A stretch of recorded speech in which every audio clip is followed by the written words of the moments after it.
2022년 5월 15일 일부 주일 예배를 하나님께 드렸습니다. 오늘 성경 말씀은 요한복음 4장 46절부터 54절, 말씀의 주제는 가라 살아있다. 설교는 영문교회 담임 목사이신 이덕진 목사님이 설교하셨습니다. 설교를 시작하시면서 목사님은 코로나 세상 속에서 한 주간 동안 지켜주신 하나님께 감사드리고 여러분 강건하기를 축복합니다라고 말씀해 주셨습니다. 성경 말씀 읽겠습니다. 요한복음 4장 46절부터 예수께서 다시 갈릴리 가나에 이르시니 전에 물로 포도주를 만드신 곳이라. 왕의 신하가 있어 그의 아들이 가버나움에서 병들었더니 그가 예수께서 유대로부터 갈릴리로 오셨다는 것을 듣고 가서 청하되 내려오셔서 내 아들의 병을 고쳐주소서 하니 그가 거의 죽게 되었음이라.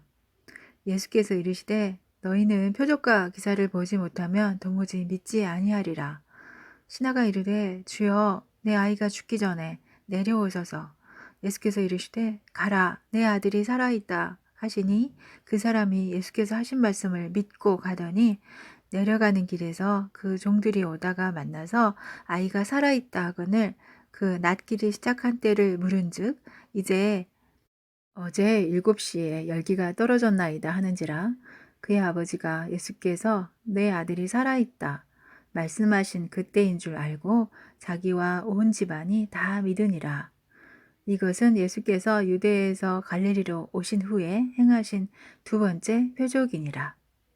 하나님은 설교 말씀 중에 왕의 신하라는 단어가 나오는데 그 왕의 신하가 자기 아들이 죽을 병이 걸렸는데 예수님이 내려오셔서 내 아들을 고쳐주소서 하니 그가 거의 죽게 되었음이라. 오늘 예수님이 말씀하십니다. 가라 내 아들이 살아있다 라고 말씀하시는 것을 통해서 우리 자신을 돌아보는 한 주간이 되기를 바란다고 설교해 주셨습니다. 생명은 한자로 날생자의 명령영자로 살아가라는 의미라고 말씀해 주셨고 생명은 하나님이 기약으로 정하신 것이라고 말씀하셨습니다. 그래서 하루를 살아도 생명이라고 말씀해 주셨습니다. 하나님은 생명을 우연히 주시지 않습니다. 그리고 창조주 하나님은 우연히 만드시지도 않으십니다. 그래서 내가 받은 역할이 무엇이며 내 삶의 목적이 무엇인가 정리하는 시간이 되길 바란다고 설교 말씀해 주셨습니다. 46절에서 예수께서 다시 갈릴리 가나에 이르시니 전에 물로 포도주를 만드신 곳이라. 왕의 신하가 있어 그의 아들이 가버나움에서 병들었더니 그가 예수께서 유대로부터 갈릴리로 오셨다는 것을 듣고 가서 청하되 내려오셔서 내 아들의 병을 고쳐주소서 하니 그가 거의 죽게 되었음이라. 목사님은 왕의 신하가 어떻게 예수님의 말씀을 믿고 찾아왔을까라는 질문을 하셨습니다. 근데 여기 성경 본문 중에 물이 변하여 포도주 되었다라는 사건의 현장이 나오고 그래서 그 당시 현장이 있었거나 아니면 그 물이 포도주를 변했다는 그 사건에 대한 소식을 믿은 사람이라는 거로 말씀해 주셨습니다. 왕의 신하는 내 아이가 죽기 전에 내려오셔서 라고 말했고 예수님은 가라 내 아들이 살아있다는 명령어를 사용하셨습니다. 물이 변하여 포도주 된 것은 눈으로 보여지는 상황이고 이번의 경우는 눈에 보이지 않는 믿음이 필요한 상황이라고 말씀하셨습니다. 그리고 물이 변하여 포도주 될 때 포도주에 대한 표적은 항아리 아귀까지 물을 채우는 순종이 있었기 때문이라고 말씀해 주셨습니다. 믿음은 내 것이 아니며 믿음은 은혜에 근거합니다. 하나님이 은혜 주실 때만 순교할 수 있고 하나님이 은혜 주실 때만 세상을 이길 수 있습니다. 은혜가 없는 교회는 계산과 다툼만 있을 뿐이라고 말씀하셨습니다.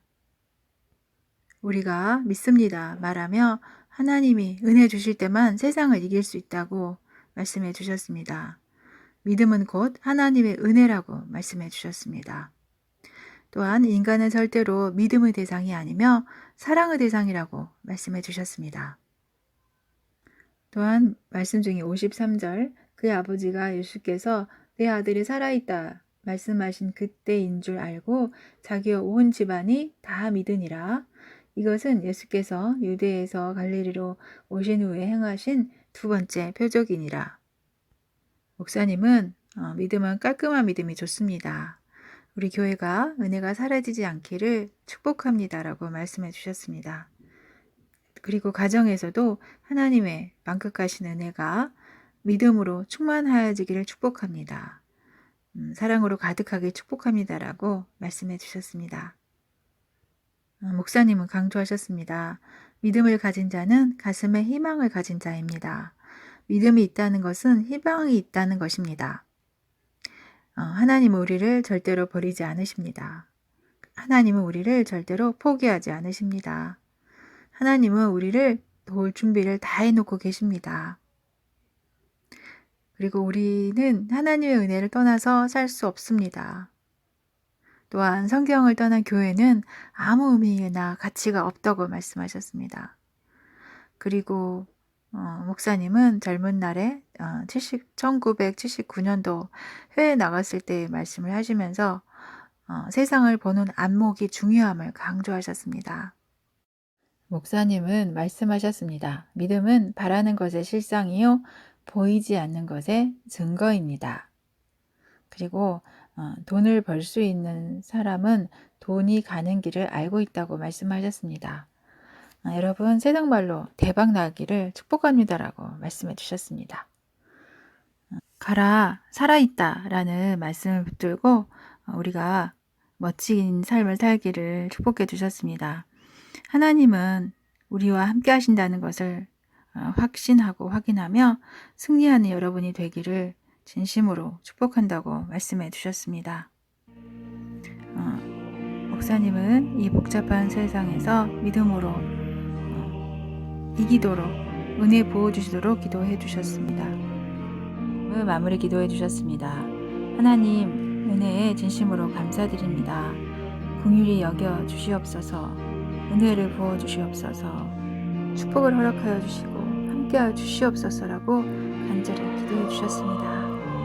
감사합니다.